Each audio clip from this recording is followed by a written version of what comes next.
And welcome to News Channel 8. I'm Junior Garcia, and here are some of the stories we have for you tonight. Wang F. Louis Governing Board give an update on procedures and planning in process to maintain the hospital's certification. Vision Awareness Day. And BOC inmates show off their green thumb. These stories and more up next on News Channel 8.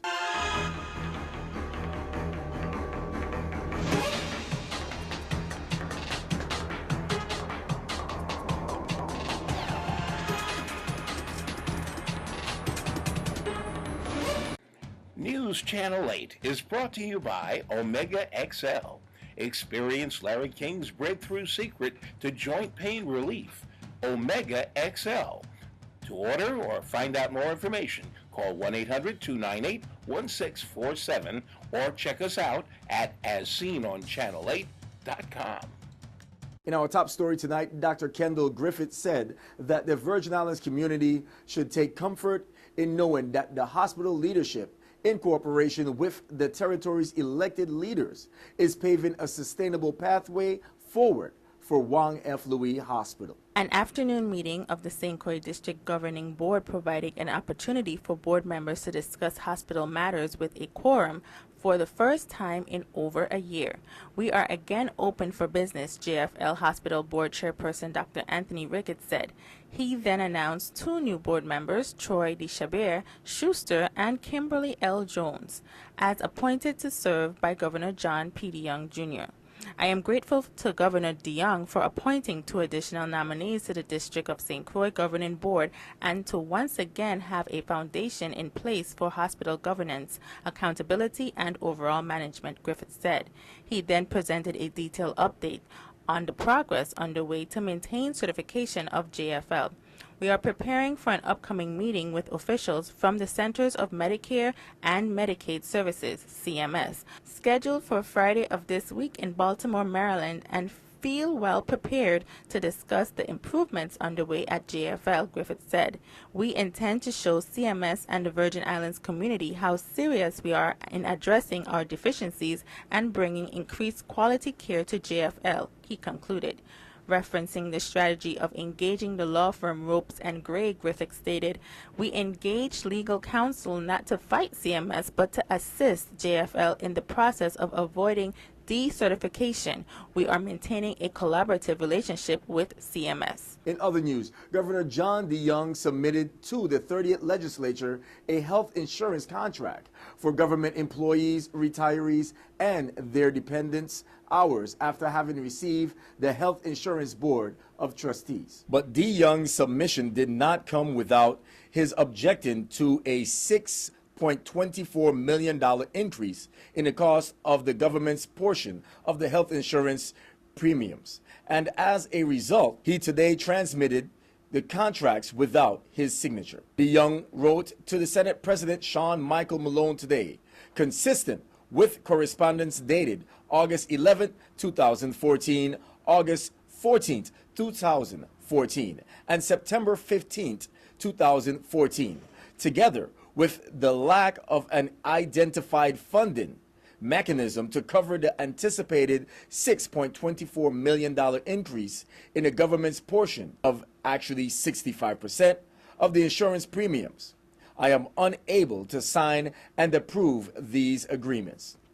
He cautioned, however, despite the fact that I transmit these contracts to the 30th Legislature for Senators' consideration unsigned by me, should the body identify appropriate and increased funding and approve the agreements. I will approve the renewal agreements to provide health insurance coverage to the thousands of Virgin Islanders who are either active employees of the government, retirees, or their dependents. Meanwhile, at the Government House, Governor John DeYoung and members of the GERS and WICO Board of Trustees gathered to sign a 5-year agreement that facilitates WICO's continued management of the Havenside shopping mall. One of the most important aspects of our economic development is making sure that we solidify and grow the amount of business that we're getting from the cruise ship industry. in all the islands, St. John, St. Croix, St. Thomas. And today was the first step in terms of solidifying that relationship with the signing of the agreement between the West Indian Company and the Government Employees Retirement System with respect to the management of the mall, which is something that had been a concern to our community and most importantly a concern to the merchants and the employees that work in the Havenside area to be able to add the stability that we need. So today the GRS and WICO executed the agreement. The chair of the WICO board, Beverly Nicholson Doty, the chair of the GRS, Vincent Liger, and then the two day-to-day administrators and operators, CEO Joe Boshelty and Mr. Austin Nibbs.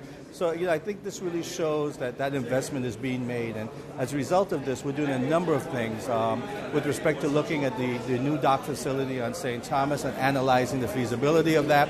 But at the same time, beginning to dredge in partnership with the Port Authority for additional, looking at the growth in cruise ship activity, particularly the small cruise ship activity, looking at Gallows Bay as a way of reintroducing that small luxury market that will allow us to diversify the offerings that we have on the island of St. Croix. So today was the first step in solidifying, and I think it's a very strong step, particularly since next month we'll have a very good representation of our leadership in the cruise industry attending the FCCA St. Martin conference, and we want to make sure that everything is solidified and that we're in the right path. And today that right path was set, as we're doing with respect to St. Croix and growing that market too. Now here is Ashley Messiah with your Crime Stoppers report.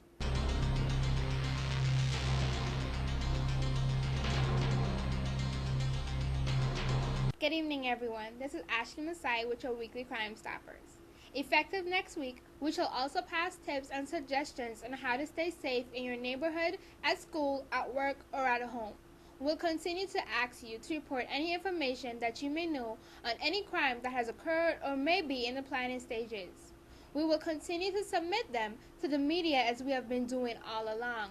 St. Thomas. On Wednesday, September 17th at 7:05 p.m., shots were fired in the area of Berg's home. At 52-year-old was shot several times later and died while undergoing medical treatment.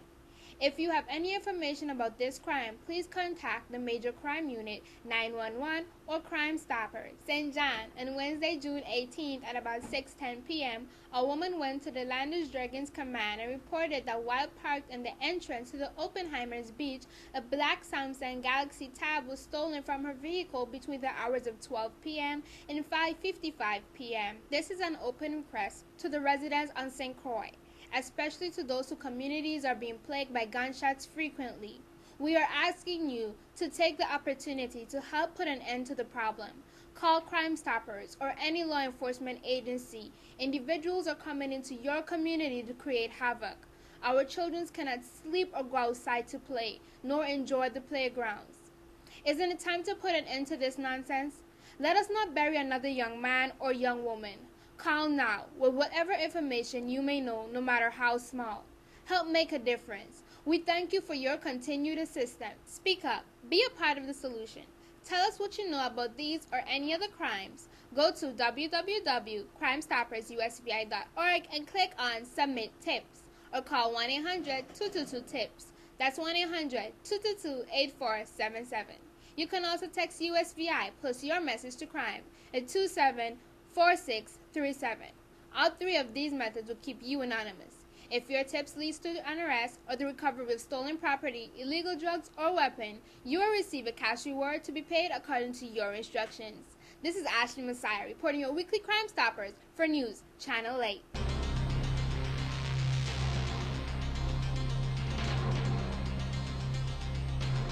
VIPD Assistant Police Commissioner Thomas Hanna announced that the hours of operation for the Firearms Bureau in the St. Croix and St. Thomas St. John districts have been modified.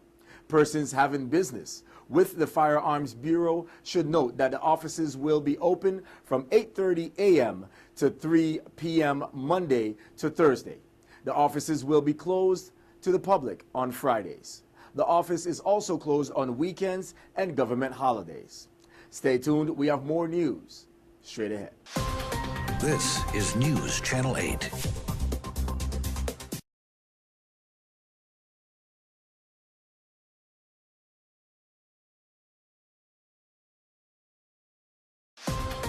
This is News Channel 8. And welcome back to News Channel 8. Health Commissioner Derice Plaskett announced that the department has received 2 new mobile medical clinics. The 40-foot state-of-the-art mobile clinics are equipped with 2 exam rooms, a small lab, an intake and assessment area, and a restroom. The mobile clinics are also capable of electronic medical recording through its Wi-Fi capabilities and are protected by a security camera system. In 2010, a grant of $693,000 was awarded by HRSA for purchase of 2 mobile medical units, 1 for each district. This award allowed the Department of Health to contract Lifeline Mobile, Inc., who has a long track record in the mobile medical van business. Services will include primary care, health screening, maternal health, child health services, family planning, immunizations, and more. Today, VI Association for Independent Living and the Lions Club of St. Croix held their annual Vision Awareness Day. Let's take a look. Hi, good afternoon. My name is Felicia Brownlow. I work as the director of the Virgin Islands Association for Independent Living. Today we are here in St. Croix. We're celebrating what we call Vision Awareness Day. We decided to have a Vision Awareness Day because it has come to us that so many people that we serve are individuals who are low vision or totally blind. And so we wanted to bring these people together and let them know what resources are out there that would encourage them and support them and enlighten them to be able to continue living their lives as independently as possible. So we've brought together several agencies. Our agency is taking the lead with a variety of aids and devices that can encourage and support people to live independently. We have the Regional Library for the Blind here talking about all the devices that they have that again are so free and available to individuals. We have vision screening being done by the Vision Center, and all these people in this room today, it's about 80 people are here today, and they've all been screened by the Vision Center, so they have an idea of exactly what's happening with their vision. We have VIU SED, Virgin Islands Center for Excellence in Developmental Disabilities, and they're here to tell the folks about the programs that they offer, their loan program as well as the I Can Connect program, which is a program that really is geared towards individuals who are blind and deaf. You must be both, and there's so much technology out there available for persons who are both blind and deaf. We're encouraging people to make use of all these services. There's so many things that are available. We see so many people with low vision and blindness that it's very, very important that people get this information and they try to be their own advocates and try to let the community know that there are so many things out there that support them in being independent, that this is the way that they want to live their lives. My name is Josette Smith. I work on St. Thomas for the Virgin Islands Association for Independent Living, and I'm a peer counselor, the senior peer counselor. I've worked there for over 20 years now, and today I came to St. Croix to celebrate Vision Awareness Day. That's where we have been demonstrating different assistive and aids and devices for persons who are blind or low vision. And basically I have demonstrated the iPhone 4S. I have also demonstrated how our system we use to identify our money. I've also demonstrated things like magnifiers, how to use a cane for a person who is blind or low vision. I've also introduced a variety of different things that can help persons to become more independent. I am a person who is visually impaired. It can be done. My name is Leonard Phillip, and I'm the president of the St. Croix Lions Club. We are partnering with the Center for Independent Living with Ms. McFarlane. And we are doing eye screening, also partnering with the Vision Center, doing eye screening to the elderly and all who are interested. On behalf of the Center for Independent Living and the persons that we serve, we thank Channel 8 to be here today at our Vision Awareness Day. We'd like the community to know that on October 15, it was our annual White Cane Day. That activity is sponsored by the St. Croix Lions Club. Don't touch that remote. We have more news coming up next. This newscast has been sponsored by Mario's Virgin Crystal. Let us save you the hassle of lugging those jugs around. Purified bottled water conveniently delivered to your home or office. Also available in your favorite grocery store. Call 773-2810. This is News Channel 8.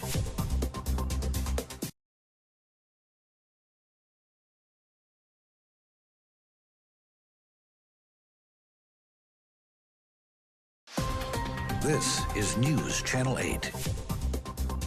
And finally tonight, Bureau of Corrections Warden Donald Redwood shares with us tonight some of the positive things that is happening in the facility. For instance, their farm. My name is Donald Redwood. I'm the warden here at Golden Grove Correctional Facility, Adult Correctional Facility.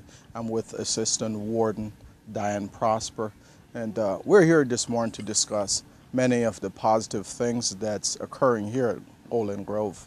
And we're standing right here beside the farm that we started perhaps about 3 months ago, and we have many vegetables that we planted, and we're hopeful that we can serve these vegetables to homeless shelters and schools and other charitable organizations.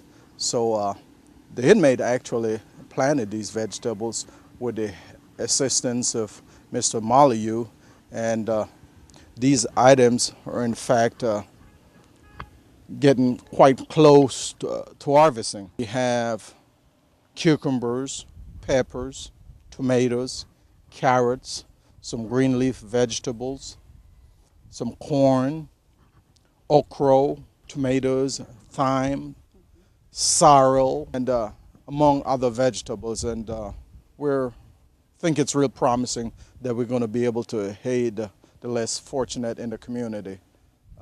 We also have plans to start a chicken farm with about 500 chickens on the hill behind us, and we are hopeful that we can increase our pig farm. And we currently have goats and cows, and we have some more property that we'd like to also start some farms on. And we have someone vetting the community charitable organization to see what kind of crops they're most in need of. And we have hired 6 inmates thus far, and we'll continue to hire more inmates to provide services. And we also believe that giving back to the community will help the inmates build character and virtue, and they seem to buy into that hypothesis. So we're hopeful, and we'll continue with that. And I am thankful that the assistant warden has embraced this process, and we're moving forward. I should also mention Keith Francois. He's been spearheading this initiative as well.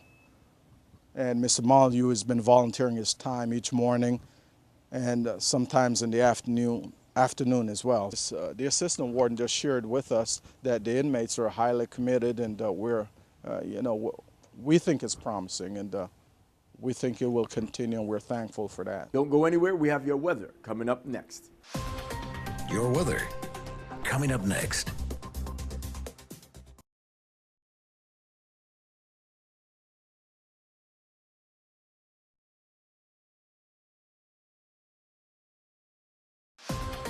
Your weather. And here's a look at your local weather. Tonight, scattered showers, partly cloudy with a low around 82, east wind 11 to 13 miles per hour, chance of precipitation is 30%. Wednesday, scattered showers mainly before noon, mostly sunny with a high near 85, east wind 13 to 16 miles per hour, chance of precipitation is 30%. Wednesday night, scattered showers and thunderstorms, mostly clear during the early evening, then becoming mostly cloudy with a low around 82. East wind around 16 miles per hour, and chance of precipitation is 50%. Thursday, scattered showers and thunderstorms, partly sunny with a high near 85. East-southeast wind 18 to 20 miles per hour, chance of precipitation is 50%. And Thursday night, scattered showers and thunderstorms, mostly cloudy with a low around 82. East wind around 18 miles per hour, and chance of precipitation is 50%. And this is S.C. Gaston Edwards with your News Channel 8 weather report. Well, thank you very much for tuning in. That's all we have for local news. Do not forget to like us on Facebook at WSVI-CH8. And also follow us on Twitter at WSVI-TV News Channel 8. You can also follow us on your YouTube at WSVI-TV News Channel 8. Watch us on your computer or even your smartphone around the world. Thank you for tuning in. I'm Junior Garcia, and World News is up next. Good night, Virgin Islands. News Channel 8 is brought to you by Omega XL. Experience Larry King's breakthrough secret to joint pain relief, Omega XL. To order or find out more information, call 1-800-298-1647 or check us out at asseenonchanel8.com.